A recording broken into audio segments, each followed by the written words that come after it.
So Kylian Mbappe has scored a hat-trick, and this was an amazing victory from Real Madrid against Valladolid. I believe beginning of the season, Real Madrid beat Valladolid also by 3-0, but Mbappe in that game dropped a stinker. So in this game he did the opposite.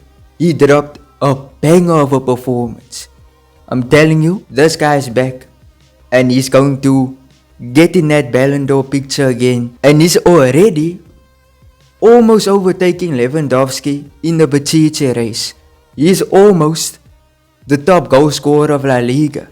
That is insane because Lewandowski had a perfect start with Barcelona, and now Mbappe, who had a terrible start, is catching up with everyone. He's catching up with Vini, Salah, Lewandowski, Lamine Yamal, you name it. He has truly made a fantastic comeback. But enough of that, let's talk about the lineup. So as you can see, Vini is still suspended, and he is going to return in the next La Liga match. So Brahim started, Dani Ceballos yet again in the starting 11, and Raul Asensio played at right back. So I was excited going into this. I was excited to see Asensio play in this new position and see what he is capable of. And let me tell you something, he dropped a masterclass, full-blown masterclass. This guy, he's made for the first team. He's made to start over Vasquez or whoever's in that defense. This guy is too good. How did we get this guy out of the academy? I remember beginning of the season when Real Madrid wanted to sign Lenioro. They did not want to pay too much for Lenioro, and everyone was upset, including me. I was upset. They sold Rafa Marin, and then they still miss out on signing one of the biggest prospects of defending in this day and age. But look where we are now. We have Raul Asensio, and we missed out on Lenioro, who is now by Manchester United. And to be fair, from what I've heard, he's not having the best time there. But of course, that doesn't take away from his ability and how good he is. I just think Asensio is a far better investment for Real Madrid's future. And he's Spanish.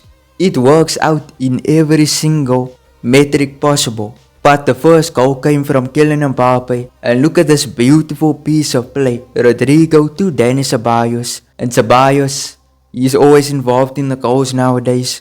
He passes it to Valverde. Valverde with an unexpected pass through to Mbappe.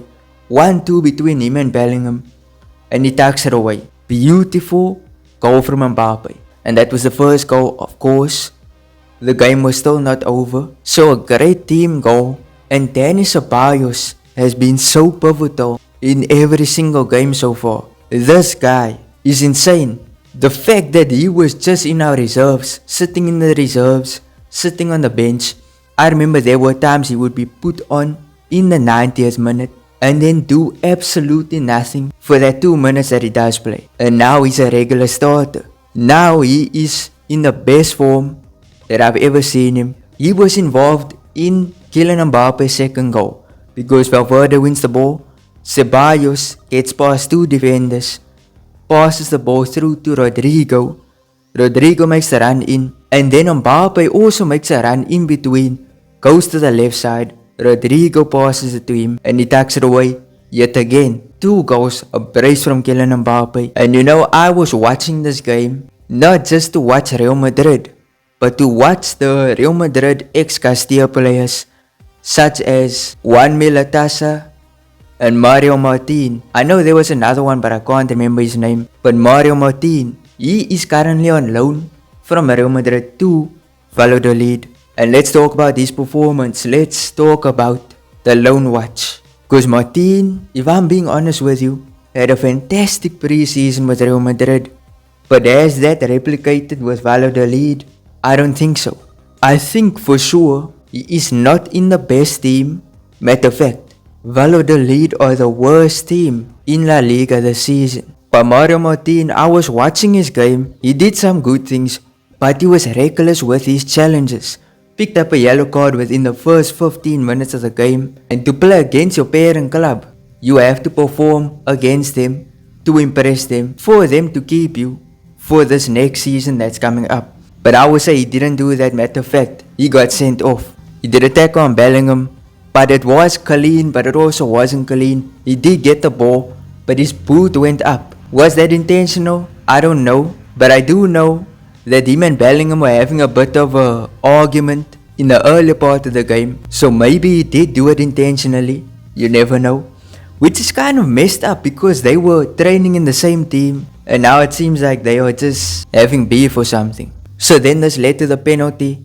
And let me tell you something, before we talk about the penalty, let's talk about Jude Bellingham. He's a fantastic player, but I do think sometimes he misbehaves, similar to Vinny. He talks a bit too recklessly to the referees, and we've been noticing this for a long time now. He speaks in English to the referees. I don't know if they understand what he's saying, but if you lip read, it sounds crazy what he's saying to them. And it's crazy how he doesn't get booked for saying these type of things. But I do think he gets away with a lot of things.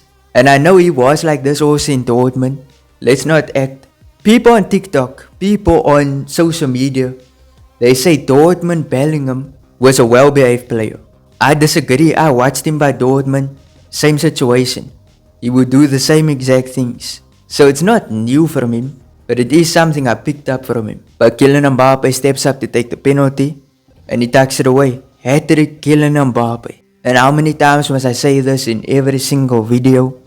He is back. I'm gonna speak again about the haters because they were talking too much when he was having disaster classes against Liverpool, Barcelona, the list goes on. But they were talking a lot of nonsense. I'm talking about the Real Madrid fans even. They all switched up now, they're fans of Mbappe. And I'm happy about that. He is silencing the haters and he's proving to everyone that he's not actually washed up like many of us, even myself, have said in the past. 3-0 top of the table. I'm happy with this. We're 10 points clear of Barcelona. But of course they do play also, so it could be 7 points. Atletico 12 points. And let's get a rundown on how the team played in this game. So let's start off with Thibaut Courtois. He had a very good game. Actually, a very good game. He didn't have too much to do, to be honest. Valladolid's attackers were so poor in this game. Their one attacker, I think his name is Silas or something. That guy was poor. But Courtois had a good performance. I would say 8 out of 10. The next one, Fran Garcia. He had a fantastic display as well. Good defensively, good in attack, 8 out of 10. Raul Asensio, he played at right back. And this guy was sensational. I already said it in the video. 9 out of 10 performance. Well, actually, I would say 10 out of 10 performance. I did not see him do anything wrong. A flawless performance from Asensio. 10 out of 10. When we talk about flawless performances, Antonio Rudiger, same situation. Great tackles, kept a clean sheet, 9 out of 10. Aurelien Tchouameni, he started at centre back. And we all know how bad he is at centre back sometimes. But this game, he actually performed.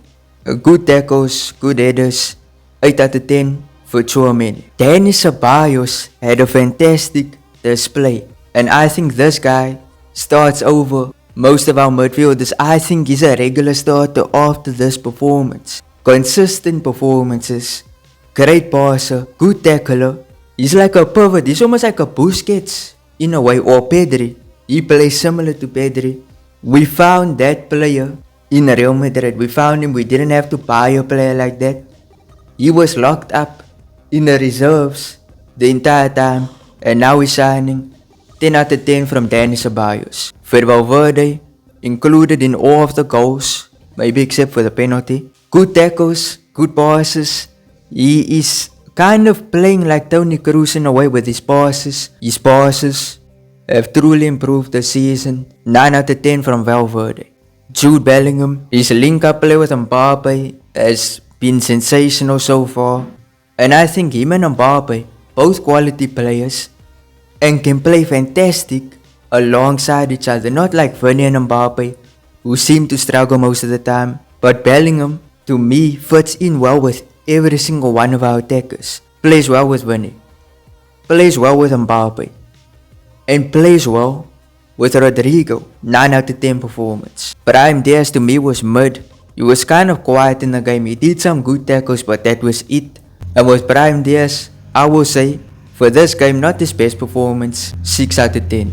Rodrigo, also not his best performance. He did have an assist, and he was involved in Mbappe's first goal. So with Rodrigo, 8 out of 10 from Rodrigo. And the man who scored a hat-trick, Kylian Mbappe, 10 out of 10 performance from Kylian Mbappe. As I said, back at his best, Ballon d'Or soon. And that's it, 10 out of 10. But what are your thoughts on the game? Tell me there in the comment section. Do you agree with what I say? And if you do not agree with what I have to say that also in the comments. Smash like, subscribe, turn on notifications. Peace.